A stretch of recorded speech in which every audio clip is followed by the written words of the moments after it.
ਸ਼੍ਰੀ ਅਕਾਲ। ਹਮਦਰਦ TV ਦੇਖਣ ਵਾਲੇ ਸਾਰੇ ਦਰਸ਼ਕਾਂ ਦਾ ਸਵਾਗਤ ਹੈ ਪ੍ਰੋਗਰਾਮ ਇਮੀਗ੍ਰੇਸ਼ਨ ਮੈਟਰਸ ਵਿੱਚ। ਮੈਂ ਹਾਂ ਤਰਨਜੀਤ ਕੌਰ ਘੁੰਮਣ।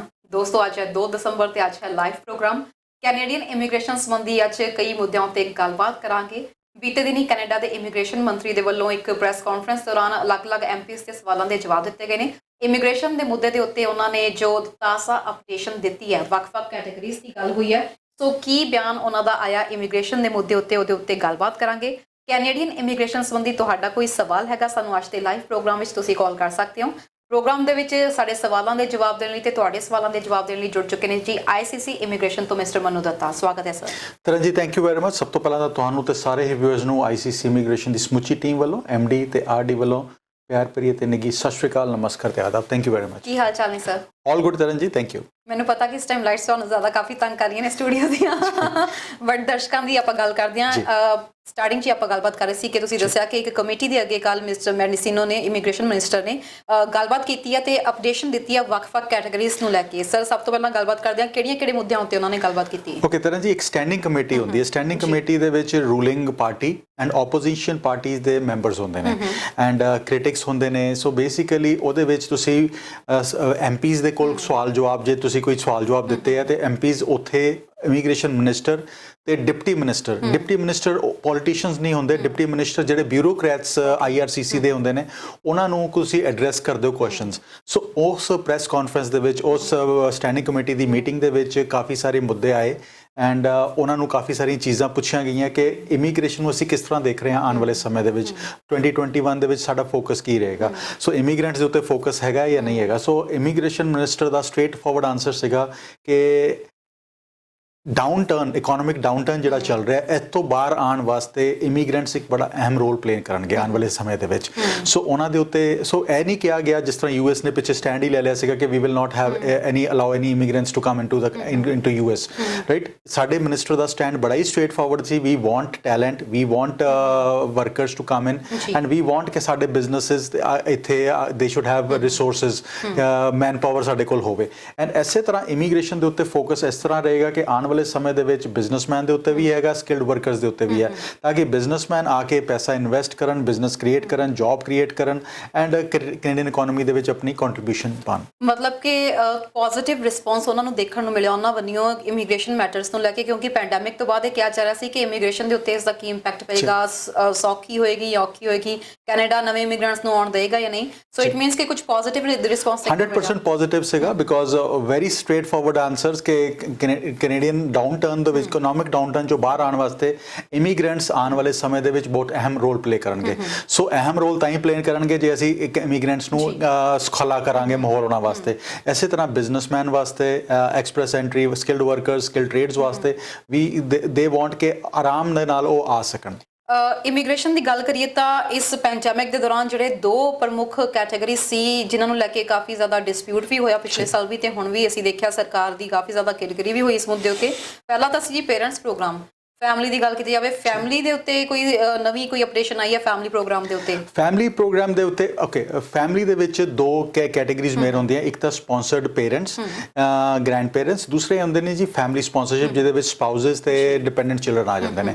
ਸੋ ਤੁਹਾਨੂੰ ਯਾਦ ਹੋਏਗਾ ਕਿ ਪਿੱਛੇ ਵੀ ਇਸ ਮੁੱਦੇ ਦੇ ਉੱਤੇ ਕਾਫੀ ਗੱਲਬਾਤ ਹੋਈ ਸੀਗੀ ਬਿਕੋਜ਼ ਅਗਸਤ ਤੱਕ ਤਾਂ ਤਕਰੀਬਨ ਮਾਰਚ ਤੋਂ ਲੈ ਕੇ ਅਗਸਤ ਤੱਕ ਕੁਝ ਚੀਜ਼ਾਂ ਮੂਵਮੈਂਟ ਨਹੀਂ ਹੋਈ ਸਪਾਊਸਲ ਐਪਲੀਕੇਸ਼ਨਸ ਤੇ। ਉਸ ਤੋਂ ਬਾਅਦ ਜਦੋਂ ਹੀਵਨ ਕਰਾਈ ਰੇਜ਼ ਕੀਤਾ ਲੋਕਾਂ ਨੇ, ਆਪਣੇ MPs ਨੂੰ ਜਾ ਕੇ ਕਿਹਾ ਕਿ ਸਾਡੀ ਤਾਂ ਫਾਈਲਸ ਵੀ ਮੂਵ ਨਹੀਂ ਹੋ ਰਹੀਆਂ, ਤੇ this matter was raised. And ਹੁਣ ਅੱਜ ਦੀ ਤਰੀਕ ਦੇ ਵਿੱਚ ਇਮੀਗ੍ਰੇਸ਼ਨ ਮਿਨਿਸਟਰ ਨੇ ਇਹਦੇ 'ਚ ਹੀ ਪ੍ਰੋਮਿਸ ਕੀਤਾ ਕਿ by the end of this year ਅਸੀਂ 49,000 applicants, 49,000 sponsored spouses and families ਲੈ ਕੇ ਆਵਾਂਗੇ। So which is a very good news because ਉਹਨਾਂ ਨੇ extra manpower, extra team ਲਗਾਈਆਂ ਹੋਈਆਂ ਇਸ ਟਾਈਮ ਤੇ ਇਹਨਾਂ ਐਪਲੀਕੇਸ਼ਨ ਨੂੰ ਪ੍ਰੋਸੈਸ ਕਰਨ ਵਾਸਤੇ। ਜਿਹੜਾ ਬੈਕਲੌਗ ਸੀਗਾ ਉਹ ਤਕਰੀਬਨ ਕਾਫੀ ਖਤਮ ਹੋ ਰਿਹਾ ਐਂਡ ਕਿਹਾ ਇਹ ਵੀ ਜਾ ਰਿਹਾ ਕਿ ਹਰ ਮਹੀਨੇ ਤਕਰੀਬਨ 5,000 ਐਪਲੀਕੇਸ਼ਨਸ ਪ੍ਰੋਸੈਸ ਹੋ ਰਹੀਆਂ ਹੈਗੀਆਂ ਸਪਾਊਸਲ ਦੀਆਂ।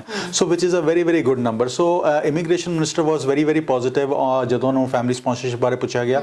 ਸੋ ਜਿਨ੍ਹਾਂ ਨੇ ਵੀ ਫਾਈਲ ਆਪਣੀ ਸਪਾਂਸਰਸ਼ਿਪ ਦੀ ਐਪਲੀਕੇਸ਼ਨ ਪੁੱਟ ਅਪ ਕੀਤੀ ਹੋਈ ਹੈ, ਮਾਰਚ ਤੋਂ ਬਾਅਦ ਜਿਨ੍ਹਾਂ ਨੇ ਮਾਰਚ ਦੇ ਆਸ-ਪਾਸ ਐਪਲੀਕੇਸ਼ਨਸ ਲਗਾਈਆਂ ਸੀਗੀਆਂ, ਅਕਤੂਬਰ ਦੇ ਐਂਡ ਦੇ ਵਿੱਚ ਉਹਨਾਂ ਨੂੰ ਫਾਈਲ ਨੰਬਰਸ ਤੇ work permit dependent work permits ਆਣੇ ਸ਼ੁਰੂ ਹੋ ਗਏ ਨੇ ਸੋ ਫਾਈਲ ਨੰਬਰਸ ਹੁਣ ਆਏ ਨੇ ਜਾ ਕੇ so yes it has taken lot of time but ਅੱਗੇ it should be a smooth sailing ਬਿਲਕੁਲ। ਇਸ ਤੋਂ ਬਾਅਦ ਨੈਕਸਟ ਦੀ ਜੇ ਅਸੀਂ ਗੱਲ ਕਰੀਏ ਕੈਟਾਗਰੀ ਦੀ ਜਿਹਨੇ ਕਿ ਕੈਨੇਡਾ ਦੀ ਇਕਨੋਮੀ ਵਿੱਚ ਵੀ ਕਾਫੀ ਯੋਗਦਾਨ ਪਾਇਆ ਇੰਟਰਨੈਸ਼ਨਲ ਸਟੂਡੈਂਟਸ ਦੀ ਗੱਲ ਕਰੀਏ ਸੋ ਕੀ ਅਗਲੇ ਸਾਲ ਵੀ ਇੰਟਰਨੈਸ਼ਨਲ ਸਟੂਡੈਂਟਸ ਜਿਸ ਗਿਣਤੀ ਵਿੱਚ ਪਹਿਲਾਂ ਬੁਲਾਏ ਜਾ ਰਹੇ ਸੀ ਉਸੇ ਗਿਣਤੀ ਵਿੱਚ ਆਉਣਗੇ ਇਹਦੇ ਬਾਰੇ ਕੋਈ ਰਿਸਪੌਂਸ ਉਹਨਾਂ ਦਾ ਆਇਆ S straight S international students ਦੇ ਉੱਤੇ ਕਿ ਆਣਗੇ ਕਿੰਨੇ ਆਣਗੇ ਉਹਦੇ ਇਸ ਸਟੈਂਡਿੰਗ ਕਮੇਟੀ ਦੀ ਮੀਟਿੰਗ ਦੇ ਵਿੱਚ ਉਹਨਾਂ ਨੇ ਕੋਈ ਸਵਾਲ ਜਵਾਬ ਨਹੀਂ ਹੋਇਆ ਬਟ ਯੈਸ ਉਹਨਾਂ ਨੇ ਪਹਿਲੇ ਹੀ ਕਿਹਾ ਸੀਗਾ ਪਹਿਲੀ ਮੀਟਿੰਗਸ ਦੇ ਵਿੱਚ ਪਹਿਲੇ ਐਡਰੈਸਸ ਜਿਹੜੀਆਂ ਕੀਤੀਆਂ ਉਹਨਾਂ ਨੇ ਕਿਹਾ ਕਿ ਆਉਣ ਵਾਲੇ ਸਮੇਂ ਦੇ ਵਿੱਚ ਸਟੂਡੈਂਟ ਦੇ ਉੱਤੇ ਉਸੇ ਤਰ੍ਹਾਂ ਦਾ ਫੋਕਸ ਰਹੇਗਾ ਤਰਨ ਜੀ ਜਦੋਂ ਵੀ ਜਦ ਇੰਟਰਨੈਸ਼ਨਲ ਸਟੂਡੈਂਟ ਇੱਕ ਬੜੀ ਵੱਡੀ ਇਕਨੋਮੀ ਲੈ ਕੇ ਆਉਂਦੇ ਨੇ ਕੈਨੇਡਾ ਬੜੇ ਵੱਡਾ ਰੈਵਨਿਊ ਲੈ ਕੇ ਆਉਂਦੇ ਨੇ it is in to the tune of billions of dollars so billions of dollars ਜਦੋਂ ਆਉਂਦੇ ਹੋਣ ਤੇ ਕੈਨੇਡੀਅਨ ਗਵਰਨਮੈਂਟ ਦੁੱਧ ਦੇਣ ਵਾਲੀ ਗਾਂ ਨੂੰ ਕੋਈ ਵੀ ਨਹੀਂ ਜਾਣ ਦਿੰਦਾ so even for the Canadian as a matter of fact ਇੰਨਾ ਵੱਡਾ ਰੈਵਨਿਊ ਲੈ ਕੇ ਆ ਰਹੇ ਨੇ so how can we let this revenue go so yes ਦੋ ਬੈਨੀਫਿਟਸ ਹੈਗੇ ਨੇ ਇੱਕ ਤੇ ਰੈਵਨਿਊ ਲੈ ਕੇ ਆਉਂਦੇ ਨੇ ਦੂਸਰਾ ਹੈਗਾ ਕਿ these are the most prospective immigrants ਉਹਦਾ ਰੀਜ਼ਨ ਹੈਗਾ ਕਿ ਸਭ ਤੋਂ ਪਹਿਲਾਂ ਤਾਂ ਬੱਚੇ ਕੋਲ ਜੋ ਐਜੂਕੇਸ਼ਨ ਬੈਕ ਹੋਮ ਹੈਗੀ ਉਹ ਹੈਗੀ ਹੈ ਉਸ ਤੋਂ ਬਾਅਦ ਕੈਨੇਡਾ ਚ ਆ ਕੇ ਉਹਨਾਂ ਨੇ ਐਜੂਕੇਸ਼ਨ ਆਪਣੀ ਅਪਗ੍ਰੇਡ ਕੀਤੀ ਉਸ ਤੋਂ ਬਾਅਦ during the course of there studies ਉਹ ਇੱਥੇ ਕੰਮ ਵੀ ਕਰ ਰਹੇ ਨੇ ਆਫ ਕੈਂਪਸ ਦੇ ਉੱਤੇ ਕੰਮ ਕਰ ਰਹੇ ਨੇ ਆਫ ਕੈਂਪਸ ਵਰਕ ਪਰਮਿਟਸ ਦੇ ਉੱਤੇ ਸੋ ਉਹ ਕੈਨੇਡੀਅਨ ਇਕਨੋਮੀ ਦੇ ਵਿੱਚ ਆਪਣੇ ਆਰਸ ਆਪਣਾ ਮੈਨ ਪਾਵਰ ਵੈਸੇ ਹੀ ਪਾ ਰਹੇ ਨੇ ਉਸ ਤੋਂ ਬਾਅਦ ਉਹਨਾਂ ਨੇ ਰੈਂਟਲ ਪ੍ਰਾਪਰਟੀਆਂ ਲਿੱਤੀਆਂ ਹੋਈਆਂ ਕੁਝ ਬੱਚਿਆਂ ਨੇ ਘਰ ਖਰੀਦੇ ਹੋਏ ਨੇ ਕੁਝ ਬੱਚਿਆਂ ਨੇ ਰੈਂਟਲ ਅਪਾਰਟਮੈਂਟਸ ਲਿੱਤੇ ਹੋਏ ਨੇ ਸੋ ਗ੍ਰੋਸਰੀ ਖਰੀਦ ਰਹੇ ਨੇ ਉਹ ਹਰ ਚੀਜ਼ ਖਰੀਦ ਰਹੇ ਨੇ ਸੋ ਦੇ ਆਰ ਆਲਰੇਡੀ ਕਾਰਾਂ ਲਿੱਤੀਆਂ ਹੋਈਆਂ ਸੋ ਬਾਇੰਗ ਵੀ ਹੈਗੀ ਉਹਨਾਂ ਦੀ and contribution to the economy ਵੀ ਹੈਗਾ so yes they are major players ਆਉਣ ਵਾਲੇ ਸਮੇਂ ਦੇ ਵਿੱਚ ਵੀ ਯੈਸ ਇਹਦੇ ਉੱਤੇ ਸਟੂਡੈਂਟਸ ਦੇ ਉੱਤੇ ਉਸੇ ਤਰ੍ਹਾਂ ਦਾ ਫੋਕਸ ਬਣਿਆ ਰਹੇਗਾ ਆਉਣ ਵਾਲੇ ਸਮੇਂ ਦੇ ਵਿੱਚ ਸਟੂਡੈਂਟਸ ਦਾ ਜਿਹੜਾ ਇੱਥੇ ਇੱਕ ਮੇਨ ਇਸ਼ੂ ਇਸ ਵਕਤ ਉੱਠ ਰਿਹਾ ਪੋਸਟ ਗ੍ਰੈਡ ਵਰਕ ਪਰਮਿਟ ਨੂੰ ਲੈ ਕੇ ਆ ਪੈਂਡੈਮਿਕ ਦੇ ਕਰਕੇ ਕਈਆਂ ਦੀਆਂ ਜੌਬਸ ਦਾ ਵੀ ਨੁਕਸਾਨ ਹੋਇਆ ਅਜਿਹੇ ਵਿੱਚ ਜੋ ਟਾਈਮ ਪੀਰੀਅਡ ਉਹਨਾਂ ਨੂੰ ਚਾਹੀਦਾ ਸੀ ਜਾਂ ਜੋ ਐਕਸਪੀਰੀਅੰਸ ਚਾਹੀਦਾ ਸੀ ਉਹਨਾਂ ਦਾ ਪੂਰਾ ਨਹੀਂ ਹੋ ਪਾਇਆ ਕਿ ਪੀਆਰ ਲਈ ਕੁਆਲੀਫਾਈ ਕਰਨ ਲਈ ਸੋ ਅਜਿਹੇ ਵਿੱਚ ਕੀ ਪੋਸਟ ਗ੍ਰੈਡ ਵਰਕ ਪਰਮਿਟ ਨੂੰ ਲੈ ਕੇ ਕੋਈ ਗੱਲਬਾਤ ਹੋ ਪਾਈ ਹੈ ਕਿ ਇਸ ਨੂੰ ਐਕਸਟੈਂਡ ਕੀਤਾ ਜਾਏਗਾ ਜਾਂ ਨਹੀਂ ਬਿਲਕੁਲ ਤਰਨ ਜੀ ਇਸ ਨੂੰ ਵੀ ਟੌਪਿਕ ਨੂੰ ਇੱਕ ਮਿਨਿਸਟਰ ਹੈਗੇ ਨੇ ਉਹਨਾਂ ਨੇ ਇੱਕ ਐਮਪੀਜ਼ ਹੈਗੇ ਨੇ ਜਿਨ੍ਹਾਂ ਨੇ ਰੇਜ਼ ਕੀਤਾ ਮਿਨਿਸਟਰ ਦੇ ਅੱਗੇ ਐਂਡ ਕਿ ਜਿਹੜੇ ਇੰਟਰਨੈਸ਼ਨਲ ਸਟੂਡੈਂਟ ਨੇ ਟਾਈਮ ਲੂਜ਼ ਕੀਤਾ ਹੈਗਾ ਸਪੋਜ਼ ਮਾਰਚ ਤੋਂ ਲੈ ਕੇ ਜੁਲਾਈ ਤੱਕ ਜਾਂ ਅਗਸਤ ਤੱਕ ਲਾਕਡਾਊਨ ਸੀਗਾ ਤੇ they could not do their jobs ਤੇ ਉਹਨਾਂ ਦਾ ਐਕਸਟੈਂਡ ਕੀਤਾ ਜਾਏਗਾ ਮਿਨਿਸਟਰ ਨੇ ਕਿਹਾ ਇਹਦੇ ਉੱਤੇ we are thinking on this as of today I would not be able to give you any update ਕਿ ਅੱਜ ਦੀ ਤਰੀਕ ਦੇ ਵਿੱਚ ਕੋਈ ਇਮੀਡੀਏਟ ਡਿਸੀਜਨ ਆ ਚੁੱਕਾ ਕਿ ਐਕਸਟੈਂਡ ਹੋ ਰਿਹਾ ਜਾਂ ਨਹੀਂ ਹੋ ਰਿਹਾ ਬਟ ਉਹਨਾਂ ਨੇ ਨਾਲ ਦੀ ਨਾਲ ਇਹ ਵੀ ਕਿਹਾ ਕਿ ਕੋਈ ਵੀ ਬੱਚਾ ਵਾਪਸ ਨਹੀਂ ਜਾਏਗਾ ਸੋ ਜੇ ਐਕਸਪਾਇਰ ਵੀ ਹੋ ਰਿਹਾ ਤਾਂ ਹੀ would be given ample time and ਉਹਨੂੰ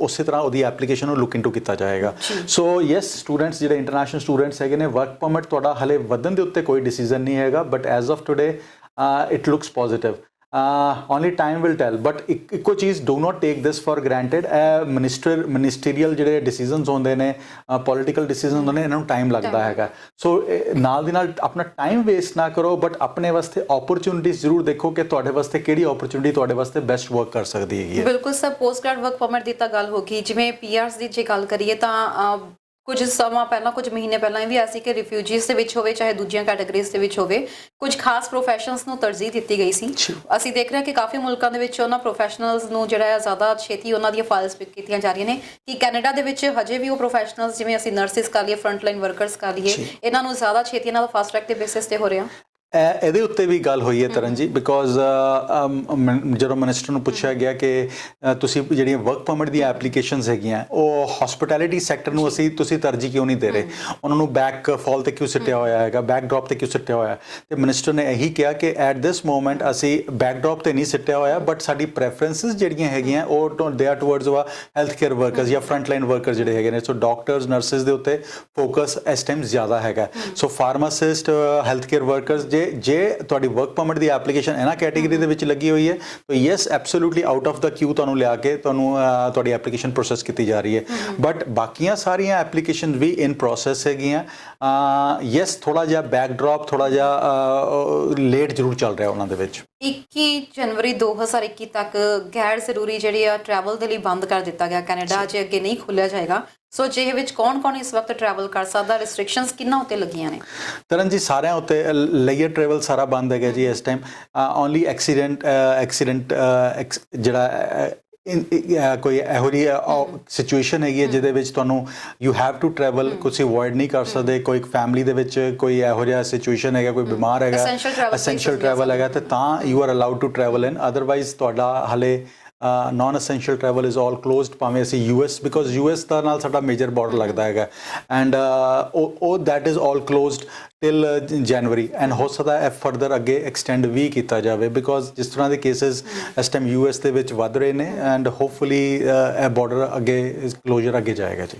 ਸਰ ਜਿਵੇਂ ਤੁਸੀਂ ਕਿਹਾ ਕਿ ਗੈਰ ਜ਼ਰੂਰੀ ਮਤਲਬ ਨਾਨ ਅਸੈਂਸ਼ੀਅਲ ਟਰੈਵਲ ਲਈ ਬੰਦ ਕੀਤਾ ਹੋਇਆ, ਬਟ ਅਜੇ ਵੀ ਕੁਝ ਕੈਟਾਗਰੀਜ਼ ਜਿਹੜੀਆਂ ਕਹਿ ਰਹੇ ਨੇ ਕਿ ਸ਼ਾਇਦ ਉਹ ਆ ਸਕਦੀਆਂ ਨੇ, ਜਿਹਦੇ ਵਿੱਚ ਆਪਾਂ ਲਾਸਟ ਟਾਈਮ ਗੱਲ ਕੀਤੀ ਸੀ ਕਿ ਸਿਬਲਿੰਗਸ ਨੂੰ ਵੀ ਤੁਸੀਂ ਇਨਵਾਈਟ ਕਰ ਸਕਦੇ ਹੋ, ਜਾਂ ਤੁਹਾਡੇ ਜਿਹੜੇ ਆ ਫਰਸਟ ਫੈਮਿਲੀ ਮੈਂਬਰਸ ਜੇਕਰ ਇੱਥੇ ਪੀਆਰ ਹੈਗੇ ਤਾਂ ਤੁਸੀਂ ਉਹਨਾਂ ਨੂੰ ਵੀ ਬੁਲਾ ਸਕਦੇ ਹੋ। ਇਹ ਵੀ ਜੇ ਆ ਸਕਦੇ ਆ ਕਿ ਇਹ ਵੀ ਸਿਰਫ ਜ਼ਰੂਰੀ ਟਰੈਵਲਸ ਲਈ ਆ ਸਕਦੇ ਆ, ਜਾਂ ਨਾਨ ਅਸੈਂਸ਼ੀਅਲ ਟਰੈਵਲ ਵੇਲੇ ਇਹਨਾਂ ਨੂੰ ਛੋਟ ਹੋਏਗੀ? ਨਹੀਂ, ਤਾਂ ਹਲੇ ਵੀ ਇਹਨਾਂ ਵਾਸਤੇ ਵੀ ਨਾਨ ਅਸੈਂਸ਼ੀਅਲ ਨਹੀਂ ਹੈਗਾ, ਬਟ ਕੋਈ ਘਰ ਦੇ ਵਿੱਚ ਕੋਈ ਸਰਕਮਸਟੈਂਸਿਸ ਹੈਗੇ ਨੇ, ਕੋਈ ਬਿਮਾਰ ਹੈਗਾ ਜਾਂ ਕੋਈ ਇਹੋ ਜਿਹਾ ਹੈਗਾ, ਕੋਈ ਮਦਰ ਫਾਦਰ ਨੂੰ ਮਿਲਣ ਆਉਣਾ, ਕਿਸੇ ਬੱਚੇ ਨੇ ਜਾਂ ਗ੍ਰੈਂਡ ਪੇਰੈਂਟ ਨੇ ਤੁਸੀਂ ਬੁਲਾਉਣਾ ਚਾਹੁੰਦੇ ਹੋ ਉਹਨਾਂ ਨੂੰ ਲੁੱਕ ਆਫਟਰ ਕਰਨ ਵਾਸਤੇ, ਤੇ ਉਹ ਚੀਜ਼ਾਂ ਅਲਾਉਡ ਹੈਗੀਆਂ ਤਰਨ ਜੀ ਅੱਜ ਦੀ ਤਰੀਕ ਦੇ ਵਿੱਚ। ਇਹਦੇ ਵਿੱਚ ਵੀ ਕਾਫੀ ਸਾਰੀਆਂ ਪਰਮਿਸ਼ਨਸ ਦੀ ਲੋੜ ਹੈਗੀ ਹੈ, ਬਿਕੋਜ਼ ਇਸ ਤਰ੍ਹਾਂ ਤੁਸੀਂ ਟਰੈਵਲ ਨਹੀਂ ਕਰ ਪਾਉਂਦੇ। ਇਹਦੇ ਨਾਲ ਇੱਕ ਹੋਰ ਜਿਹੜੀ ਅਹਿਮ ਮੁੱਦੇ ਉੱਤੇ ਗੱਲ ਹੋਈ ਹੈ ਉਹ COPRs, confirmation of permanent residency, ਜਿਨ੍ਹਾਂ ਨੂੰ ਇਸ਼ੂ ਕੀਤੇ ਹੋਏ ਸੀਗੇ ਐਂਡ ਮਾਰਚ ਤੋਂ ਪਹਿਲਾਂ ਦੇ ਇਸ਼ੂ ਹੈਗੇ, ਉਹ ਟਰੈਵਲ ਨਹੀਂ ਕਰ ਸਕੇ, ਜਿਨ੍ਹਾਂ ਦੇ ਕੋਲ COPR ਹੱਥ ਦੇ ਵਿੱਚ ਵੀ ਸੀਗਾ, ਪਰਮਾਨੈਂਟ ਰੈਜ਼ੀਡੈਂਸੀ ਸੀਗੀ, but they could not travel because travel ਹੀ ਬੰਦ ਹੋ ਗਿਆ ਸਾਰਾ। ਸੋ ਉਹਨਾਂ ਦੇ ਉੱਤੇ ਵੀ ਹੁਣ ਕੰਮ ਜਾ ਕੇ ਸ਼ੁਰੂ ਹੋਇਆ ਤਰਨ ਜੀ, ਜਾ ਕੇ ਸੈਪਟੈਂਬਰ ਦੇ ਵਿੱਚ। ਸੋ ਸੈਪਟੈਂਬਰ ਐਂਡ ਦੇ ਵਿੱਚ ਉਹਨਾਂ ਫਾਈਲਸ ਨੂੰ ਦੇਖਿਆ ਜਾ ਰਿਹਾ ਕਿ ਕਿਹੜੇ COPRs ਐਕਸਪਾਇਰਡ ਸੀਗੇ। ਸੋ ਉਹਨਾਂ ਨੂੰ ਉਸੇ ਹਿਸਾਬ ਦੇ ਨਾਲ, ਇਹ ਵੀ ਕੋਈ ਹੈਗਾ ਨਹੀਂ ਕਿ ਇੰਡੀਆ ਦੀ ਐਪਲੀਕੇਸ਼ਨਸ ਪਹਿਲੇ ਪਿਕ ਹੋਣਗੀਆਂ ਜਾਂ ਫਿਲੀਪੀਨਸ ਜਾਂ ਚਾਈਨਾ ਦੀਆਂ ਐਪਲੀਕੇਸ਼ਨ ਜਾਂ ਨਾਈਜੀਰੀਆ ਦੀ ਪਿਕ ਹੋਣਗੀਆਂ। ਇਹ ਵਿਦ ਟਾਈਮ ਜਿਹੜੇ ਜਦੋਂ ਇਸ਼ੂ ਕੀਤੇ ਗਏ ਸੀ, ਉਹ ਉੱਥੋਂ ਐਪਲੀਕੇਸ਼ਨ, ਇਹ ਵੀ ਗੱਲ ਕੀਤੀ ਗਈ ਕਿ ਰੈਂਡਮ ਐਪਲੀਕੇਸ਼ਨ ਸਾਰਿਆਂ ਨੂੰ ਐਕਸਟੈਂਸ਼ਨਸ ਕਿਉਂ ਨਹੀਂ ਦਿੱਤੀ ਜਾਂਦੀਆਂ, ਤੇ minister said we will not give them random but we will extensions, but we will give them one on one, and ਉਹ ਵੀ ਉਸ ਹਿਸਾਬ ਦੇ ਨਾਲ ਜਿਸ ਹਿਸਾਬ ਦੇ ਨਾਲ ਉਹਨਾਂ ਦੇ COPRs ਇਸ਼ੂ ਕੀਤੇ ਗਏ ਸੀਗੇ ਜੀ। ਸਰ ਜਿਵੇਂ ਤੁਸੀਂ ਇਹਦੀ ਇਸ਼ੂ ਦੀ ਗੱਲ ਕੀਤੀ ਹੈ ਕਿ ਜਿਨ੍ਹਾਂ ਦੇ ਉਰੇ PR ਕਾਰਡਸ ਆਲਰੇਡੀ ਐਕਸਪਾਇਰ ਹੋ ਗਏ ਆ, ਜਿਹੜੇ ਇਸ ਵਕਤ ਇੰਡੀਆ ਗਏ ਸੀ ਉੱਥੇ ਜਾ ਕੇ PR ਕਾਰਡ ਐਕਸਪਾਇਰ ਹੋ ਗਏ, 5-6 ਮਹੀਨੇ ਦੇ ਰਹਿੰਦੇ ਸੀ ਪਰ ਟਰੈਵਲ ਨਹੀਂ ਕਰ ਪਾਏ ਹੈਗੇ, ਸੋ ਉਹਨਾਂ ਦਾ ਕੀ ਕੀਤਾ ਜਾਏਗਾ? ਤਰਨ ਜੀ ਅਗੇਨ ਇਹਦੇ ਉੱਤੇ ਹਲੇ ਗੱਲ ਕੋਈ ਖਾਸ ਨਹੀਂ ਹੋਈ, ਇਸ ਟੌਪਿਕ ਦੇ ਉੱਤੇ this was not touched, but yes ਔਰ ਜਿਹੜੇ ਇੰਡੀਆ 'ਚ ਬੈਠੇ ਨੇ they can put up their application, ਜਾਂ ਕਿਸੇ ਹੋਰ ਮੁਲਕ ਦੇ ਵਿੱਚ ਬੈਠੇ ਨੇ they can put up their application for travel documents, but travel documents ਵੀ ਪ੍ਰੋਸੈਸ ਹੁੰਦੇ ਟਾਈਮ ਲੱਗ ਰਿਹਾ ਜੀ ਅੱਜ ਦੀ ਜੀ। ਤੇ ਸਰ ਇਹ ਵੀ ਸੁਣਨ ਦੇ ਵਿੱਚ ਆਇਆ ਕਿ ਹੁਣ ਬਾਇਓਮੈਟ੍ਰਿਕਸ ਵੀ ਓਪਨ ਹੋ ਚੁੱਕੇ ਨੇ, ਤੇ ਇਹਨਾਂ ਨੂੰ ਇਹਦੇ ਵਿੱਚ ਕੀ ਪ੍ਰਾਇੋਰਟੀ ਬੇਸਿਸ ਦੇ ਉੱਤੇ ਹੋਣਗੇ? ਇਹ ਵੀ ਪ੍ਰਾਇੋਰਟੀ ਬੇਸਿਸ ਦੇ ਉੱਤੇ ਹੈਗੇ ਤਰਨ ਜੀ। ਹਲੇ ਜਿਹੜੀ ਪ੍ਰਾਇੋਰਟੀ ਲਿਸਟ ਦੇ ਵਿੱਚ ਸਭ ਤੋਂ ਪਹਿਲਾਂ ਤਾਂ ਫੈਮਿਲੀ ਸਪਾਂਸਰਸ਼ਿਪ ਨੂੰ ਤਰਜੀਹ ਦਿੱਤੀ ਜਾ ਰਹੀ ਹੈ, ਐਂਡ ਸਕਿਲਡ ਵਰਕਰ ਨੂੰ ਹਲੇ ਤੋਂ ਜਾਂ ਵਰਕ ਪਰਮਿਟ ਨੂੰ ਉਸ ਤਰ੍ਹਾਂ ਤਰਜੀਹ ਨਹੀਂ ਹੈਗੀ। ਤਾਂ ਯੈਸ, ਆਉਣ ਵਾਲੇ ਸਮੇਂ ਦੇ ਵਿੱਚ, ਆਉਣ ਵਾਲੇ ਵੀਕਸ ਦੇ ਵਿੱਚ ਇਹ ਹੋਰ ਸੈਂਟਰਸ ਓਪਨ ਹੋਣਗੇ, ਹੋਰ ਸਪੌਟਸ ਖੁੱਲਣਗੇ, ਤੇ ਹੋਪਫੁਲੀ ਵੀ ਸੀ ਮੋਰ ਥਿੰਗਸ ਹੈਪਨਿੰਗ। ਬਿਲਕੁਲ ਸਰ, ਇਹਦੇ ਬਾਰੇ ਤਾਂ ਤੁਸੀਂ ਗੱਲ ਕੀਤੀ ਹੈ, ਬਾਇਓਮੈਟ੍ਰਿਕਸ ਆਨਲਾਈਨ ਹੋਇਆ, ਪਰ ਨਾਲ ਦੀ ਨਾਲ ਸਿਟੀਜ਼ਨਸ਼ਿਪ ਦਾ ਟੈਸਟ ਵੀ ਕਹਿੰਦੇ ਆਨਲਾਈਨ 8 ਮਹੀਨੇ ਬਾਅਦ ਫਾਈਨਲੀ ਸ਼ੁਰੂ ਹੋਇਆ। ਇਹਦੇ ਵਿੱਚ ਵੀ ਕੀ ਫਸਟ ਕਮ ਫਸਟ ਸਰਵ ਹੋਏਗਾ, ਜਾਂ ਜਿਨ੍ਹਾਂ ਦੇ ਕੈਂਸਲ ਹੋ ਚੁੱਕੇ ਸੀ ਪਹਿਲਾਂ ਉਹਨਾਂ ਨੂੰ ਦਿੱਤੀ ਜਾਏਗੀ? ਹਾਂਜੀ, ਪਹਿਲੇ ਜਿਹਨਾਂ ਨੂੰ ਕੈਂਸਲ ਕੀਤੇ ਗਏ ਸੀਗੇ ਉਹਨਾਂ ਨੂੰ ਦਿੱਤੀ ਜਾਏਗੀ। ਇਸੇ ਤਰ੍ਹਾਂ ਤਰਨ ਜੀ ਈਵਨ ਜਿਹੜੀਆਂ ਐਪਲੀਕੇਸ਼ਨਸ ਵੀ ਆਨਲਾਈਨ ਸਿਟੀਜ਼ਨਸ਼ਿਪ ਦੀਆਂ ਲੱਗਣੀਆਂ ਸ਼ੁਰੂ ਹੋ ਰਹੀਆਂ ਫਰਮ 1 ਜਨਵਰੀ। ਸੋ 50 ਸਾਲ ਤੋਂ ਉੱਪਰ, 50 ਤੋਂ 50 ਔਨਵਰਡ ਜਿਹੜੀਆਂ ਐਪਲੀਕੇਸ਼ਨਸ ਹੈਗੀਆਂ ਆਨਲਾਈਨ, ਉਹ ਐਪਲੀਕੇਸ਼ਨ ਸਾਰਾ ਚੀਜ਼ਾਂ ਆ ਰਹੀਆਂ। ਸੋ ਆਉਣ ਵਾਲੇ ਸਮੇਂ ਦੇ ਵਿੱਚ ਤਰਨ ਜੀ 1-on-1 ਕੰਟੈਕਟ ਕਾਫੀ ਹੱਦ ਤੱਕ ਘਟਦਾ ਜਾਏਗਾ, ਐਂਡ ਹੁਣ ਆਨਲਾਈਨ ਵਾਲੇ ਪਾਸੇ ਅਸੀਂ ਜ਼ਿਆਦਾ ਚਲੇ ਜਾਵਾਂਗੇ। ਸੋ ਇਹ basically I think it is the need of the hour, ਤੇ ਜਿਸ ਹਾਲਾਤਾਂ ਨੇ ਇਸ ਚੀਜ਼ ਦੇ ਵਿੱਚ ਸਾਨੂੰ ਪ੍ਰੇਰਿਤ ਕਰਤਾ ਕਿ ਇਸੇ ਚੀਜ਼ ਵੱਲ ਜਾਣਾ ਪਿਆ। ਇਸੇ ਕਰਕੇ ਤੁਸੀਂ ਦੇਖੋ ਬਾਰਡਰਸ ਹਲੇ ਵੀ ਕਲੋਜ਼ਡ ਹੈਗੇ ਨੇ। ਜਿਹੜੇ ਤੁਸੀਂ ਵਰਕ ਪਰਮਿਟ ਜਾ ਕੇ ਬਾਰਡਰ ਤੇ ਲੈ ਲੈਂਦੇ ਸੀਗੇ, ਤੁਸੀਂ ਆਨਲਾਈਨ ਤੁਸੀਂ ਪਾਓਗੇ ਤੇ ਤਾਂ ਹੀ ਤੁਹਾਡੇ ਐਪਲੀਕੇਸ਼ਨਸ ਪ੍ਰੋਸੈਸ ਹੋਣਗੀਆਂ। ਸੋ ਯੈਸ, ਬਹੁਤ ਸਾਰੀਆਂ ਚੇਂਜਸ ਆ ਰਹੀਆਂ। ਆਉਣ ਵਾਲੇ ਸਮੇਂ ਦੇ ਵਿੱਚ ਜਦ ਤੱਕ ਵੈਕਸੀਨ ਨਹੀਂ ਆਉਂਦਾ, ਜਾਂ I think we don't find a cure for COVID-19, ਇਹੋ ਜਿਹੀ ਚੀਜ਼ਾਂ ਹੀ ਰਹਿਣਗੀਆਂ। ਸਰ ਜਿਵੇਂ ਕਿਹਾ ਜਾ ਰਿਹਾ ਜੈਨ ਟੂ ਮਾਰਚ ਦੇ ਵਿੱਚ ਸ਼ਾਇਦ ਫਾਈਜ਼ਰਸ ਦੀਆਂ ਜਿਹੜੀਆਂ ਹੈਗੀਆਂ ਨੇ ਆ ਸਕਦੀਆਂ ਨੇ ਉਰੇ, ਸੋ ਕੀ ਉਹਦੇ ਨਾਲ ਇੰਪੈਕਟ ਪਏਗਾ ਆਪਣੇ ਇਮੀਗ੍ਰੇਸ਼ਨ ਸਿਸਟਮ ਦੇ ਉੱਤੇ? ਬਾਰਡਰਸ ਓਪਨ ਹੋਣ ਦੀ ਸੰਭਾਵਨਾ ਹੈ? ਡੈਫੀਨੇਟਲੀ ਤਰਨ ਜੀ, ਜਿਸ ਤਰ੍ਹਾਂ ਵੈਕਸੀਨਸ ਆਉਣਗੀਆਂ ਐਂਡ ਸਕਸੈਸਫੁਲੀ ਉਹਨਾਂ ਦਾ ਦੇਖਿਆ ਜਾਏਗਾ, ਉਹਨਾਂ ਦਾ ਇਲਾਜ ਕੀ ਜਾਂ ਉਹਨਾਂ ਦਾ ਜਿਹੜਾ ਟ੍ਰੀਟਮੈਂਟ ਹੈਗਾ ਜਾਂ ਉਹਨਾਂ ਦਾ ਜਿਹੜਾ ਵੈਕਸੀਨੇਸ਼ਨ ਹੈਗਾ ਉਹ ਪ੍ਰੋਪਰ ਹੈਗਾ, ਤੇ ਐਬਸੋਲੂਟਲੀ ਬਾਰਡਰਸ ਖੁੱਲ੍ਹਣ ਦੇ ਚਾਂਸਸ ਬਹੁਤ ਜ਼ਿਆਦਾ ਹੋਣਗੇ। ਸਰ ਬੀਤੇ ਦਿਨੀ ਆਪਾਂ ਗੱਲਬਾਤ ਕੀਤੀ ਸੀ ਕਿ ਬਾਇਲਿੰਗੁਅਲ ਜਿਹੜੇ ਹੈਗੇ ਆ ਫ੍ਰੈਂਚ ਤੇ ਇੰਗਲਿਸ਼ ਦੀ ਜਿਨ੍ਹਾਂ ਨੂੰ ਨੌਲੇਜ ਹੋਏਗੀ ਉਹਨਾਂ ਨੂੰ ਐਕਸਟਰਾ ਪੁਆਇੰਟਸ ਦਿੱਤੇ ਜਾਣਗੇ। ਆਪਾਂ ਸਸਕੈਚੁਅਨ PNP ਦੀ ਗੱਲ ਕਰੀਏ, ਉਹਦੇ ਵਿੱਚ ਸਭ ਤੋਂ ਪਹਿਲਾਂ ਫਾਇਦਾ ਦੇਖਣ ਨੂੰ ਮਿਲਿਆ, ਤੇ ਜਿਨ੍ਹਾਂ ਨੂੰ ਫ੍ਰੈਂਚ ਤੇ ਇੰਗਲਿਸ਼ ਦੋਵਾਂ ਦਾ ਗਿਆਨ ਸੀ, ਐਕਸਟਰਾ ਪੁਆਇੰਟਸ ਉਹਨਾਂ ਨੂੰ ਮਿਲੇ ਨੇ। ਕੀ ਕਹਿਣਾ ਚਾਹੋਗੇ ਇਹਦੇ ਬਾਰੇ? Taran there is no doubt जी, हर प्रोविंस इस टाइम फ्रेंच स्पीकिंग एप्लीकेंट्स ਦੇ ਉੱਤੇ ਤਰਜੀਹ ਦੇ ਰਿਹਾ ਹੈਗਾ।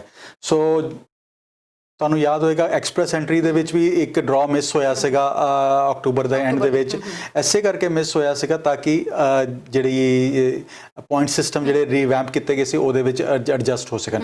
ਇਸੇ ਤਰ੍ਹਾਂ ਓਨਟਾਰੀਓ ਨੇ ਵੀ ਤਰਜੀਹਾਂ ਦਿੱਤੀਆਂ, ਸ਼ੁਰੂ ਕਰ ਦਿੱਤੀਆਂ ਜੀ ਫ੍ਰੈਂਚ ਸਪੀਕਿੰਗ ਵਾਸਤੇ।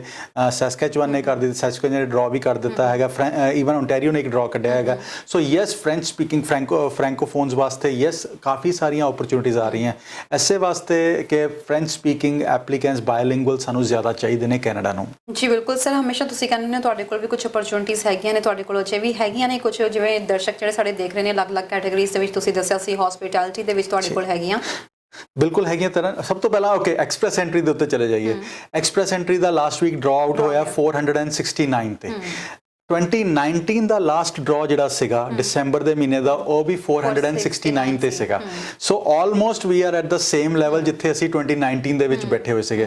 2018 ਵਾਲਾ ਲਾਸਟ ਡਰਾ 439 ਤੇ ਸੀਗਾ। ਸੋ 2018 ਤੋਂ 19 ਜੰਪ ਹੋਇਆ ਤਕਰੀਬਨ 30 ਪੁਆਇੰਟਸ ਦਾ। 2019 ਤੋਂ 2020 ਦੇ ਵਿੱਚ ਤਕਰੀਬਨ 7-8 ਪੁਆਇੰਟ ਦਾ ਜੰਪ ਹੋਇਆ, ਉੱਪਰ ਥੱਲੇ ਹੋਇਆ, but eventually we are at the same level ਜਿੱਥੇ 2019 ਕਲੋਜ਼ ਹੋਇਆ ਸੀਗਾ। ਸੋ ਅੱਜ ਵੀ ਜਿਹੜੇ ਗ੍ਰੇਡ 12 ਵਾਲੇ ਬੱਚੇ ਹੈਗੇ ਨੇ ਉਹਨਾਂ ਵਾਸਤੇ ਓਨਟਾਰੀਓ ਦੇ ਵਿੱਚ ਰਹਿ ਕੇ ਇੱਥੇ 1 ਸਾਲ ਕੰਮ ਕਰਨ ਤੋਂ ਬਾਅਦ LMIA ਤੋਂ ਬਿਨਾ ਉਹਨਾਂ ਦੀ ਐਪਲੀਕੇਸ਼ਨ ਪਿਕ ਹੋਣ ਦੇ ਚਾਂਸਸ ਨਹੀਂ ਹੈਗੀ ਅੰਟਿਲ ਅਨਲੈਸ ਕਿ ਕੱਲਾ CEC ਦਾ ਕੈਨੇਡੀਅਨ ਐਕਸਪੀਰੀਅੰਸ ਕਲਾਸ ਦਾ ਡਰਾ ਹੋਵੇ ਜਿਹਦੇ ਵਿੱਚ ਪੁਆਇੰਟਸ ਥੱਲੇ ਜਾ ਕੇ ਚਲੇ ਜਾਣ 450 ਦੇ ਆਸ-ਪਾਸ ਚੱਲ ਜਾਣ, ਤਾਂ ਹੀ 12th ਵਾਲੇ ਬੱਚੇ ਪਿਕ ਹੋਣਗੇ। ਜਿਹੜੇ ਬੱਚੇ ਗ੍ਰੇਡ 12 ਤੋਂ ਬਾਅਦ ਆਏ ਹੋਏ ਨੇ ਈਵਨ 8777 ਸਕੋਰ ਕਰ ਲੈਂਦੇ ਜਾਂ CLB 9 ਸਕੋਰ ਕਰ ਲੈਂਦੇ ਨੇ, 1 ਸਾਲ ਦੇ ਸੁਪਰਵਾਈਜ਼ਰ ਜਾਂ NOC-B ਦੇ ਐਕਸਪੀਰੀਅੰਸ ਤੋਂ ਬਾਅਦ ਦੇ ਵਿਲ ਲੈਂਡ ਐਟ 425। ਸੋ 425 ਤੇ 469 ਦੇ ਵਿੱਚ ਹਲੇ ਵੀ ਕਾਫੀ ਗੈਪ ਹੈਗਾ। ਸੋ ਇਹ ਗੈਪ ਤਾਂ ਹੀ ਪੱਕਾ ਹੋ ਸਕਦਾ, ਪੂਰਾ ਹੋ ਸਕਦਾ ਜੇ ਤੁਹਾਡੇ EMPLOYER ਤੁਹਾਨੂੰ LMIA ਅਪਰੂਵ ਕਰਵਾ ਕੇ ਦੇਣ। ਐਂਡ ਆਪਣੇ EMPLOYER ਨੂੰ ਇਸ ਤਰ੍ਹਾਂ ਉਹਨਾਂ ਨਾਲ ਕੰਮ ਕਰੋ ਕਿ ਹੀ ਫੀਲਸ ਕਿ ਇਹ ਬੱਚਾ ਮੈਨੂੰ ਜ਼ਰੂਰ ਚਾਹੀਦਾ ਹੈਗਾ, ਹਰ ਚੀਜ਼ ਵਾਸਤੇ ਚਾਹੀਦਾ ਹੈਗਾ, ਇਹਦੇ ਵਾਸਤੇ ਇਸ ਤੋਂ ਬਿਨਾ ਮੇਰੇ ਬੱਚੇ ਮੇਰੇ ਬਿਜ਼ਨਸ ਨਾਲ ਤੋਂ ਹੈਂਪਰ ਹੋਏਗਾ। ਸੋ ਦੈਟ ਇਜ਼ ਦ ਉਸ ਤਰ੍ਹਾਂ ਜਦੋਂ ਕੰਮ ਕਰੋਗੇ ਤੇ EMPLOYER ਤੁਹਾਡਾ ਆਪਣੇ ਆਪ ਤੁਹਾਨੂੰ LMIA ਦੇ ਵਿੱਚ ਹੈਲਪ ਕਰਨਗੇ। ਜੀ ਇਹਦੇ ਬਾਰੇ ਗੱਲ ਕਰਾਂਗੇ। ਇੱਕ ਦਰਸ਼ਕ ਜੁੜ ਗਏ ਨੇ। ਹੈਲੋ ਸਤਿ ਸ਼੍ਰੀ ਅਕਾਲ ਜੀ। ਹਾਂਜੀ ਸਤਿ ਸ਼੍ਰੀ ਅਕਾਲ ਜੀ ਸਰ, ਦੱਸੋ ਕਿੱਥੋਂ ਬੋਲ ਰਹੇ ਹੋ? ਮੈਂ ਸਰੀ ਤੋਂ ਗੱਲ ਕਰਦਾ ਹਾਂ। ਹਾਂਜੀ, ਕੀ ਸਵਾਲ ਹੈ ਤੁਹਾਡਾ? ਮੈਂ ਐਗਰੀ ਫੂਡ ਪ੍ਰੋਗਰਾਮ ਬਾਰੇ ਪੁੱਛਣਾ ਸੀ। ਮੇਰੇ ਕੋਲ ਮੀਟ ਕਟਰ ਦਾ ਵਰਕ ਪਰਮਿਟ ਆ। ਮੈਂ ਉਹਦੇ ਚ ਐਗਰੀ ਫੂਡ ਚ ਫਾਈਲ ਲਾਉਣੀ ਆ ਤੇ ਉਹਦੇ ਬਾਰੇ ਪੁੱਛਣਾ ਹੈ ਜੀ, ਉਹਦਾ ਰਿਸਪੌਂਸ ਕਿਵੇਂ, ਫਾਈਲ ਉਹਦੇ ਚ ਅਸੀਂ ਹੁਣ ਅਪਲਾਈ ਕਰ ਸਕਦੇ? ਜੀ ਸਰ, ਆਪਾਂ ਟੀਵੀ ਸਕਰੀਨ ਤੇ ਤੁਸੀਂ ਟੀਵੀ ਸਕਰੀਨ ਤੇ ਆਨਸਰ ਸੁਣ ਸਕਦੇ ਹੋ ਜੀ। ਕਾਲ ਕਰਨ ਲਈ ਤੁਹਾਡਾ ਬਹੁਤ ਬਹੁਤ ਧੰਨਵਾਦ। ਬਿਲਕੁਲ ਜੀ, ਐਗਰੀ ਫੂਡ ਸੈਕਟਰ ਦੇ ਵਿੱਚ ਜੇ 1 ਸਾਲ ਦਾ ਐਕਸਪੀਰੀਅੰਸ ਹੋ ਗਿਆ ਤੇ ਇਹਨਾਂ ਦੀ ਫਾਈਲ ਜਾ ਸਕਦੀ ਹੈਗੀ ਹੈ। ਗ੍ਰੇਡ 12 ਜ਼ਰੂਰ ਹੋਣਾ ਚਾਹੀਦਾ। ਆਈਲੈਟ ਦੇ ਵਿੱਚ ਬੇਸਿਕ ਬੈਂਡਸ 5 ਬੈਂਡ ਦੇ ਆਸ-ਪਾਸ, 4.5-5 ਬੈਂਡ ਦੇ ਆਸ-ਪਾਸ ਹੋਣੇ ਚਾਹੀਦੇ ਨੇ ਤੇ ਤੁਹਾਡੀ ਫਾਈਲ ਇਸ ਕੈਟੇਗਰੀ ਦੇ ਵਿੱਚ ਅੱਜ ਵੀ ਜਾ ਸਕਦੀ ਹੈ।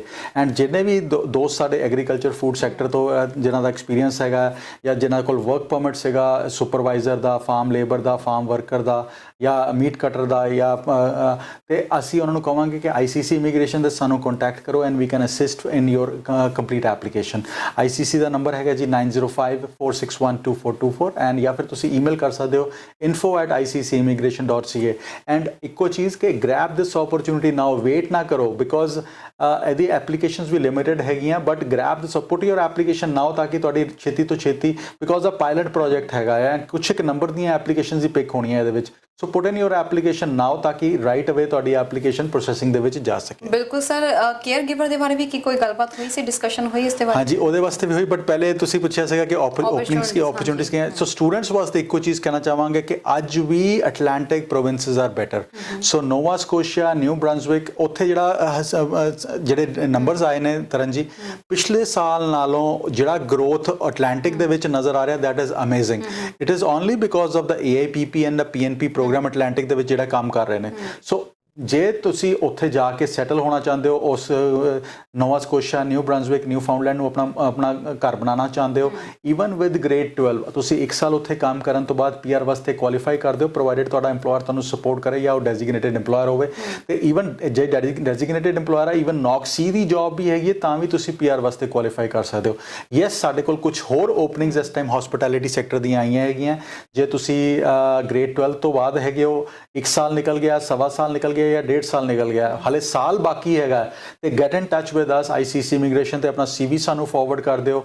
ਐਂਡ ਇਹ ਜੌਬਸ ਬੇਸਿਕ ਹਸਪਿਟੈਲਿਟੀ ਦੀਆਂ ਜੌਬਸ ਹੈਗੀਆਂ, ਬਟ ਇਹ ਸਾਰੇ EMPLOYERS ਤੁਹਾਨੂੰ PNP ਵਾਸਤੇ ਜਾਂ ਕੁਆਲੀਫਾਈਡ ਹੈਗੇ ਨੇ, ਜਾਂ NOC B ਦੇ ਵਿੱਚ ਜੇ ਤੁਹਾਡੇ ਕੋਲ ਐਕਸਪੀਰੀਅੰਸ ਹੈਗਾ ਤਾਂ ਉਹਦੇ ਵਿੱਚ ਜਾ ਕੇ ਤੁਸੀਂ 1 ਸਾਲ ਬਾਅਦ ਕੁਆਲੀਫਾਈ ਕਰ ਸਕਦੇ ਹੋ। ਐਂਡ ਕੁਝ ਇੰਸਟੈਂਸਿਸ ਦੇ ਵਿੱਚ ਜੇ ਈਵਨ ਤੁਹਾਡੇ ਕੋਲ ਪਿਛਲਾ ਸਟੱਡੀਜ਼ ਹਸਪਿਟੈਲਿਟੀ ਸੈਕਟਰ ਦੀਆਂ ਹੈਗੀਆਂ ਤਾਂ 6 ਮਹੀਨੇ ਨਿਊਫਾਊਂਡਲੈਂਡ ਦੇ ਵਿੱਚ ਕੰਮ ਕਰਨ ਤੋਂ ਬਾਅਦ ਤੁਸੀਂ PR ਦੀ ਐਪਲੀਕੇਸ਼ਨ ਤੁਹਾਡੀ ਲੱਗ ਸਕਦੀ ਹੈਗੀ ਹੈ। ਸੋ ਜੇ ਤੁਸੀਂ ਇਨਫੋਰਮੇਸ਼ਨ ਲੈਣਾ ਚਾਹੁੰਦੇ ਹੋ, ਜੌਬਸ ਵਾਸਤੇ ਇੰਟਰਸਟਿਡ ਹੋ, CV ਸਾਨੂੰ ਫਾਰਵਰਡ ਕਰ ਦਿਓ, ਅਸੀਂ ਤੁਹਾਡੀ ਇੰਟਰਵਿਊ ਕਰਾਵਾਂਗੇ and you can join right ਅਵੇ।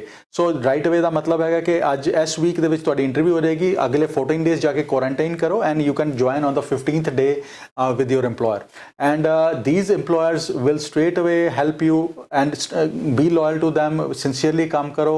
and these are amazing places ਜਿੱਥੇ ਤੁਸੀਂ ਜਾ ਕੇ ਆਪਣੀ PR ਆਰਾਮ ਨਾਲ ਲੈ ਸਕਦੇ ਹੋ। ਉੱਥੇ 6 ਬੈਂਡ ਦੀ ਲੋੜ ਹੈ, 8777 ਨਹੀਂ ਹੈਗੇ ਤਾਂ ਵੀ ਤੁਸੀਂ ਆਰਾਮ ਨਾਲ ਕੁਆਲੀਫਾਈ ਕਰ ਜਾਓਗੇ। ਸੋ ਇਨਫੋਰਮੇਸ਼ਨ ਲੈਣ ਵਾਸਤੇ ICC ਨਾਲ ਕੰਟੈਕਟ ਕਰੋ and we can assist you and guide you in these applications. ਬਿਲਕੁਲ ਸਰ, ਮੈਂ ਚਾਈਲਡ ਕੇਅਰ ਦੀ ਗੱਲ ਕਰ ਰਹੀ ਸੀ ਐਂਡ ਹੋਮ ਕੇਅਰ ਦੀ, ਕੀ ਐਪਲੀਕੇਸ਼ਨਸ ਪ੍ਰੋਸੈਸਿੰਗ 'ਚ ਚੱਲ ਰਹੀਆਂ ਨੇ? ਤਰਨ ਜੀ ਇਹਦੇ ਵਿੱਚ ਵੀ ਕੁਐਸਚਨ ਇੱਕ ਮਿਨਿਸਟਰ ਨੇ ਪੁੱਛਿਆ ਸੀਗਾ, ਇੱਕ MP ਨੇ ਪੁੱਛਿਆ ਸੀਗਾ। ਬੇਸਿਕਲੀ ਹੋ ਕੀ ਰਿਹਾ ਕਿ ਜਿਹੜੀ ਕੇਅਰ ਗਿਵਰ ਦੀਆਂ ਐਪਲੀਕੇਸ਼ਨਸ ਉਹਨਾਂ ਨੂੰ ਪ੍ਰੋਸੈਸਿੰਗ ਟਾਈਮ ਕਾਫੀ ਵਧਿਆ ਹੋਇਆ ਹੈ, 1 ਸਾਲ ਤੋਂ ਜ਼ਿਆਦਾ ਹੈਗਾ। ਸੋ ਉਹ ਜਿਹੜੇ ਕਹਿ ਰਹੇ ਨੇ, ਉਸ MP ਨੇ ਪੁੱਟ ਅਪ ਕੀਤਾ ਕਿ 2 ਸਾਲ ਦਾ ਤੇ ਐਕਸਪੀਰੀਅੰਸ ਚਾਹੀਦਾ ਕੈਨੇਡੀਅਨ ਤਾਂ ਤੁਸੀਂ PR ਵਾਸਤੇ ਐਲੀਜੀਬਲ ਹੋਗੇ। ਸੋ ਇਸ ਟਾਈਮ ਨੂੰ ਤੁਸੀਂ ਕਿਉਂ ਨਹੀਂ, ਜਿਹੜਾ ਐਪਲੀਕੇਸ਼ਨ ਲੱਗੀ ਹੋਈ ਹੈ ਇਸ ਟਾਈਮ ਨੂੰ ਕਿਉਂ ਨਹੀਂ ਉਧਰ ਕੰਸੀਡਰ ਕਰਦੇ? ਇਹਦੇ ਬਾਰੇ ਗੱਲ ਕਰਾਂਗੇ। ਇੱਕ ਦਰਸ਼ਕ ਜੁੜ ਗਏ ਨੇ। ਹੈਲੋ, ਸਤਿ ਸ਼੍ਰੀ ਅਕਾਲ ਜੀ। ਸਤਿ ਸ਼੍ਰੀ ਅਕਾਲ ਜੀ। ਆਪਣੀ TV ਸਕਰੀਨ ਦੀ ਪਲੀਜ਼ ਆਵਾਜ਼ ਨੂੰ ਘੱਟ ਕਰ ਦਿਓ ਜੀ। ਜੀ ਸਰ, ਦਰਸ਼ਕਾਂ ਨੂੰ ਅਪੀਲ ਹੈ ਕਿ ਜਦੋਂ ਵੀ ਕਾਲ ਕਰੋ ਸਾਨੂੰ ਤਾਂ ਆਪਣੇ ਫੋਨ ਦੀ ਆਵਾਜ਼ ਜ਼ਰੂਰ ਘੱਟ ਕਰ ਲਿਆ ਕਰੋ। ਜੀ ਸਰ, ਕਿੱਥੋਂ ਬੋਲ ਰਹੇ ਹੋ? ਹੈਲੋ, ਹਾਂਜੀ ਕਿੱਥੋਂ ਬੋਲ ਰਹੇ ਹੋ ਜੀ? ਹਾਂਜੀ ਸਰ, ਕਿੱਥੋਂ ਬੋਲ ਰਹੇ ਹੋ? ਬ੍ਰੈਂਪਟਨ ਤੋਂ ਜੀ ਦੱਸੋ ਜੀ, ਕੀ ਸਵਾਲ ਹੈ? ਮੇਰੇ ਲੜਕੇ ਨੇ ਵਰਕ ਪਰਮਿਟ ਦੀ ਫਾਈਲ ਲਾਈ ਹੈਗੀ ਆ ਤੇ ਉਹ ਦਿੱਲੀ ਕਾਗਜ਼ ਗਏ, ਉਸ ਤੋਂ ਫਾਈਲ ਨੰਬਰ ਮਿਲ ਗਿਆ ਹੈਗਾ, ਕਿੰਨਾ ਟਾਈਮ ਹੋਰ ਲੱਗੂਗਾ? ਜੀ ਸਰ, ਕਿਸ ਕੈਟਾਗਰੀ ਦੀ ਫਾਈਲ ਹੈ ਜੀ? ਕੀ ਕਰਦੇ ਨੇ ਤੁਹਾਡੇ ਬੇਟੇ? ਵਰਕ ਪਰਮਿਟ ਕਾਰਪੈਂਟਰੀ ਦਾ। ਠੀਕ ਹੈ ਕਾਰਪੈਂਟਰ ਜੀ। ਤੁਸੀਂ TV ਸਕਰੀਨ ਤੇ ਆਨਸਰ ਸੁਣ ਸਕਦੇ ਹੋ। ਕਾਲ ਕਰਨ ਲਈ ਤੁਹਾਡਾ ਸ਼ੁਕਰੀਆ। ਜਿੰਨੀਆਂ ਵੀ ਵਰਕ ਪਰਮਿਟ ਦੀਆਂ ਫਾਈਲਸ ਲੱਗ ਰਹੀਆਂ ਦੇ are on hold at this moment. Processing ਹੋ ਰਹੀ ਹੈ ਬਟ ਆਰਾਮ ਦੇ ਨਾਲ ਕੰਮ ਹੋ ਰਿਹਾ। ਹਾਂ, ਜੇ ਕੋਈ ਫਰੰਟ ਲਾਈਨ ਵਰਕਰਸ, ਜਿਸ ਤਰ੍ਹਾਂ ਅਸੀਂ ਪਹਿਲੇ ਗੱਲ ਕੀਤੀ, ਤੇ ਉਹਨਾਂ ਦੀ ਫਾਈਲ ਨੂੰ ਤਰਜੀਹ ਦਿੱਤੀ ਜਾ ਰਹੀ ਹੈ। ਕਾਰਪੈਂਟਰਸ ਨੂੰ, ਹਸਪਿਟੈਲਿਟੀ ਸੈਕਟਰ ਨੂੰ they are on laid back. Yes, process ਹੋਏਗਾ ਬਟ ਟਾਈਮ ਹਲੇ ਲੱਗੇਗਾ ਜੀ। You have to be patient. ਬਿਲਕੁਲ, ਅਸੀਂ ਗੱਲ ਕਰ ਸੀ ਕੇਅਰ ਗਿਵਰਸ ਦੀ। ਕੇਅਰ ਗਿਵਰਸ ਦੇ ਉੱਤੇ ਉਹਨਾਂ ਨੇ ਇਹੀ ਕਿਹਾ ਜੀ, ਜਦੋਂ ਐਪਲੀਕੇਸ਼ਨ ਅਸੀਂ ਪੁੱਟ ਅਪ ਕਰ ਦਿੱਤੀ ਤੇ ਉਹ ਵਾਲਾ ਟਾਈਮ ਪੀਰੀਅਡ ਤੁਸੀਂ ਕਿਉਂ ਨਹੀਂ ਇੱਧਰ ਕੰਸੀਡਰ ਕਰਦੇ? ਤੇ ਆਫਿਸਰ ਜਿਹੜੇ ਸਾਡੇ ਮਿਨਿਸਟਰ ਹੈਗੇ ਮਾਰਕੋ ਮੈਡੀਸੀਨੋ, ਉਹਨਾਂ ਨੇ ਕਿਹਾ ਕਿ we will look into it with open thought. So ਉਹਨਾਂ ਨੇ ਨਾ ਹਾਂ ਕੀਤਾ ਨਾ ਕੀਤਾ, ਬਟ ਯੈਸ ਉਹਨਾਂ ਨੇ ਇਹ ਕਿਹਾ ਕਿ we will look into that. ਜੀ ਬਿਲਕੁਲ। ਤੇ ਸਰ, ਹੁਣ ਸਮਾਂ ਵੀ ਲਗਭਗ ਇਜਾਜ਼ਤ ਲੈਣ ਦਾ ਹੋ ਰਿਹਾ। ਜਿਹੜੇ ਦਰਸ਼ਕ ਤੁਹਾਨੂੰ ਦੇਖ ਰਹੇ ਨੇ, ਕੀ ਕਹਿਣਾ ਚਾਹੁੰਦੇ? ਇੱਕੋ ਚੀਜ਼ ਕਹਿਣਾ ਚਾਹਾਂਗੇ ਜੀ, ਇਮੀਗ੍ਰੇਸ਼ਨ ਦੀਆਂ ਫਾਈਲਸ ਇਸ ਟਾਈਮ ਪ੍ਰੋਸੈਸ ਹੋ ਰਹੀਆਂ and you have got last call ਹੈ, ਆਪਾਂ ਇੱਕ ਵਾਰੀ ਲਾਸਟ ਕਾਲ ਲੈ ਲਈਏ। ਹੈਲੋ, ਸਤਿ ਸ਼੍ਰੀ ਅਕਾਲ ਜੀ, ਕਿੱਥੋਂ ਬੋਲ ਰਹੇ ਹੋ? ਹਾਂਜੀ, ਅਸੀਂ ਪੁੱਛਣਾ ਸੀਗਾ ਜੀ, ਆਪਾਂ ਵਿਜ਼ਟਰ ਵਾਲੇ ਆ ਸਕਦੇ ਹਾਂ? ਵਿਜ਼ਿਟਰ ਵੀਜ਼ਾ ਵਾਲੇ ਜੀ। ਤੁਸੀਂ TV ਸਕਰੀਨ ਤੇ ਆਨਸਰ ਦੀ TV ਸਕਰੀਨ ਤੇ ਆਨਸਰ ਸੁਣ ਸਕਦੇ ਹੋ ਜੀ। ਕਾਲ ਕਰਨ ਲਈ ਸ਼ੁਕਰੀਆ। ਇਹਨਾਂ ਨੇ ਕਿਹਾ ਵਿਜ਼ਿਟਰ ਵੀਜ਼ਾ ਆ ਸਕਦੇ ਆ। ਸੋ ਆ ਸਕਦੇ ਹੋ ਜੀ, ਜੇ ਬਿਲਕੁਲ ਜੇ ਇਮੀਡੀਏਟ ਫੈਮਿਲੀ ਹੈਗੀ ਹੈ, ਕੋਈ ਇੱਥੇ ਕੋਈ ਕੰਡੀਸ਼ਨਸ ਹੈਗੀਆਂ, ਪਰਮਿਸ਼ਨ ਲੈ ਕੇ, yes you are allowed to come into Canada. Travel allowed ਹੈਗਾ ਜੀ। ਐਂਡ ਉਹਦੇ ਵਿੱਚ ਕੋਈ ਸਰਕਮਸਟੈਂਸਸ ਹੋਣੇ ਚਾਹੀਦੇ ਨੇ, ਘਰ ਦੇ ਵਿੱਚ ਕੋਈ ਇਸ਼ੂ, ਕੋਈ ਬਿਮਾਰੀ, ਕੋਈ ਮਦਰ ਫਾਦਰ, ਕੋਈ ਬ੍ਰਦਰ ਸਿਬਲਿੰਗ ਦੀ ਤੁਹਾਨੂੰ ਖਾਸ ਲੋੜ ਹੈ, ਸਪੋਰਟ ਦੀ ਲੋੜ ਆ ਇੱਥੇ ਜਾਂ ਉੱਥੇ ਵਾਲੇ ਨੂੰ, ਤੇ yes you are allowed to travel in. ਬਿਲਕੁਲ ਸਰ। ਤੇ ਪ੍ਰੋਸੈਸਿੰਗ ਦੇ ਵਿੱਚ ਚੇਂਜਸ ਆ ਰਿਹਾ, ਕੋਈ ਆਨਲਾਈਨ ਪ੍ਰੋਸੈਸਿੰਗ ਹੋ ਰਹੀ ਹੈ, ਅਲੱਗ-ਅਲੱਗ ਚੀਜ਼ਾਂ ਦੀ ਹਰ ਰੋਜ਼ ਨਵੀਆਂ ਅਪਡੇਸ਼ਨਸ ਆ ਰਹੀਆਂ ਨੇ, ਕੀ ਕਹਿਣਾ ਚਾਹੋਗੇ? ਸਰਨ ਜੀ, ਜੇ ਹੁਣ ਤਾਂ ਜਿਹੜੀ ਲੈਂਡਿੰਗ ਹੈਗੀ ਉਹ ਵੀ ਈਮੇਲ ਦੇ ਰਾਹੀਂ ਹੋ ਰਹੀ ਹੈ। So that is a very good step. ਹੁਣ ਬੇਸਿਕਲੀ ਟਾਈਮ ਪੀਰੀਅਡ ਘੱਟ ਰਿਹਾ ਹੈਗਾ ਤੇ ਐਪਲੀਕੇਸ਼ਨਸ ਪ੍ਰੋਸੈਸ ਹੋ ਰਹੀਆਂ। ਇੱਕੋ ਚੀਜ਼ ਕਹਿਣਾ ਚਾਹਾਂਗਾ, this Canada is a land of opportunities. ਇੱਥੇ ਕਾਫੀ ਸਾਰੀ ਓਪਰਚੁਨਿਟੀਜ਼ ਆਉਣ ਵਾਲੇ ਸਮੇਂ ਦੇ ਵਿੱਚ ਇਮੀਗ੍ਰੈਂਟਸ ਵਾਸਤੇ ਐਗਜ਼ਿਸਟ ਹੋਣ ਵਾਲੀਆਂ ਹੈਗੀਆਂ, ਅੱਜ ਵੀ ਐਗਜ਼ਿਸਟ ਕਰਦੀਆਂ, ਆਉਣ ਵਾਲੇ ਸਮੇਂ ਦੇ ਵਿੱਚ ਵੀ ਰਹਿਣਗੀਆਂ। ਐਂਡ ਜੇ ਖਾਸ ਕਰ ਜੇ ਤੁਸੀਂ ਬਿਜ਼ਨਸਮੈਨ ਹੈਗੇ ਹੋ, you looking for opportunities to settle in Canada, because ਅਸੀਂ ਪਿਛਲੇ ਕੁਝ ਅਰਸੇ ਦੇ ਵਿੱਚ ਦੇਖਿਆ ਤਰਨ ਜੀ, ਇਸ ਲੋਕਡਾਊਨ ਦੇ ਵਿੱਚ ਬਹੁਤ ਸਾਰੇ ਇੰਡੀਅਨ ਬਿਜ਼ਨਸਮੈਨ ਮਿਡਲ ਈਸਟ ਦੇ ਵਿੱਚ ਜਿਹੜੇ ਐਸਟੈਬਲਿਸ਼ਡ ਹੈਗੇ ਨੇ, ਇੰਡੀਆ ਦੇ ਵਿੱਚ ਐਸਟੈਬਲਿਸ਼ਡ ਹੈਗੇ ਨੇ, ਸਮ ਹਾਓ ਉੱਥੇ ਸਰਕਮਸਟੈਂਸਸ ਇਹੋ ਜਿਹੇ ਚੱਲ ਰਹੇ ਨੇ ਕਿ they want to have a established office ਜਾਂ ਇੱਥੇ ਆਪਣਾ ਬਿਜ਼ਨਸ ਐਸਟੈਬਲਿਸ਼ ਕਰਨਾ ਚਾਹੁੰਦੇ ਨੇ। ਸੋ ਇਸ ਬਿਜ਼ਨਸ ਐਸਟੈਬਲਿਸ਼ ਦੇ ਨਾਲ ਨਾਲ ਇਮੀਗ੍ਰੇਸ਼ਨ ਵੀ ਉਹਨਾਂ ਦੀ ਪੋਸੀਬਲ ਹੈਗੀ ਹੈ। ਮੈਂ ਇੱਕੋ ਚੀਜ਼ ਕਹਿਣਾ ਚਾਹਾਂਗੇ, ਜੇ ਤੁਸੀਂ ਬਿਜ਼ਨਸਮੈਨ ਹੈਗੇ ਹੋ ਤੁਹਾਡੇ ਵਾਸਤੇ ਬੇਇੰਤਹਾ ਓਪਰਚੁਨਿਟੀਜ਼ ਐਗਜ਼ਿਸਟ ਕਰ ਰਹੀ ਹੈ। ਅਸੀਂ ਸਟਾਰਟਅਪ ਵੀਜ਼ਾ ਦੀ ਗੱਲ ਕਰ ਰਹੀ ਹੈ, ਅਸੀਂ ਓਨਰ ਆਪਰੇਟਰ LMIA ਦੀ ਗੱਲ ਕਰ ਰਹੀ ਹੈ, ਅਸੀਂ ਇੰਟਰਾ ਕੰਪਨੀ ਟ੍ਰਾਂਸਫਰ ਦੀ ਗੱਲ ਕਰ ਲਈਏ, ਅਸੀਂ PNP ਐਂਟਰਪ੍ਰੀਨਿਓਰ ਦੀ ਗੱਲ ਕਰ ਲਈਏ। ਐਂਡ ਆਉਣ ਵਾਲੇ ਸਮੇਂ ਦੇ ਵਿੱਚ ਹੋਰ ਓਪਰਚੁਨਿਟੀਜ਼ ਹੋਰ ਵੀ ਆਉਣ ਵਾਲੀਆਂ, but grab these opportunities when they are available. ਜਦੋਂ ਚੇਂਜਸ ਆਉਣ, ਜਦੋਂ ਪ੍ਰੋਗਰਾਮ ਡਿਫਿਕਲਟ ਹੋ ਜਾਏ ਤਾਂ ਅਪਲਾਈ ਨਾ ਕਰੋ, ਅਪਲਾਈ ਪਹਿਲਾਂ ਕਰੋ ਜਦੋਂ ਤੁਹਾਡੇ ਵਾਸਤੇ ਓਪਰਚੁਨਿਟੀਜ਼ ਐਗਜ਼ਿਸਟ ਕਰ ਰਹੀਆਂ। ਐਂਡ ਸਟੂਡੈਂਟਸ ਵਾਸਤੇ ਖਾਸ ਕਰ ਇੰਟਰਨੈਸ਼ਨਲ ਸਟੂਡੈਂਟ ਜਿਹੜੇ ਗ੍ਰੇਡ 12 ਕਰਕੇ ਆਏ ਹੋਏ ਨੇ, get in touch with ICC immigration. ਜੇ ਤੁਹਾਡੇ ਕੋਲ ਹਲੇ ਵੀ 1.25 ਸਾਲ ਜਾਂ 1.5 ਸਾਲ ਦਾ ਵਰਕ ਪਰਮਿਟ ਬਾਕੀ ਹੈਗਾ, ਜੇ ਇੱਥੇ ਜੌਬ ਨਹੀਂ ਮਿਲ ਪਾ ਰਹੀ, we can definitely assist you in Atlantic provinces. So ਉਹਦੇ ਵਾਸਤੇ get in touch with us and ਆਪਣੇ CV ਸਾਨੂੰ ਫਾਰਵਰਡ ਕਰ ਦਿਓ। ਬਿਲਕੁਲ ਜੀ, ਬਹੁਤ ਬਹੁਤ ਸ਼ੁਕਰੀਆ ਪ੍ਰੋਗਰਾਮ ਲਈ ਸਮਾਂ ਕੱਢਣ ਲਈ। Thank you so much. Thank you Taranjit. So ਦੋਸਤੋ, ਜੇਕਰ ਤੁਸੀਂ ਆਪਣੀ ਅਪਰਚੂਨਿਟੀਜ਼ ਦੇ ਬਾਰੇ ਵਿੱਚ ਜਾਣਨਾ ਚਾਹੁੰਦੇ ਹੋ, ਕੈਨੇਡੀਅਨ ਇਮੀਗ੍ਰੇਸ਼ਨ ਸੰਬੰਧੀ ਤਾਜ਼ਾ ਜਾਣਕਾਰੀ ਲੈਣਾ ਚਾਹੁੰਦੇ ਹੋ, ਕੁਝ ਆਪਣੀ ਫਾਈਲਸ ਦੇ ਬਾਰੇ ਵਿੱਚ ਪ੍ਰੋਸੈਸਿੰਗ ਦੇ ਬਾਰੇ ਵਿੱਚ ਪੁੱਛਣਾ ਚਾਹੁੰਦੇ ਹੋ, ICC ਇਮੀਗ੍ਰੇਸ਼ਨ ਦਾ ਨੰਬਰ ਤੁਹਾਨੂੰ ਅਸੀਂ ਪ੍ਰੋਵਾਈਡ ਕਰਵਾ ਦਿੱਤਾ, ਤੁਸੀਂ ਇੱਥੇ ਕਾਲ ਕਰ ਸਕਦੇ ਹੋ। ਫਿਲਹਾਲ ਪ੍ਰੋਗਰਾਮ ਦੇਖਣ ਲਈ ਤੁਹਾਡਾ ਬਹੁਤ ਬਹੁਤ ਧੰਨਵਾਦ। ਦੇਖਦੇ ਰਹੋ ਹਮਦਰਦ TV। ਸਤਿ ਸ਼੍ਰੀ ਅਕਾਲ।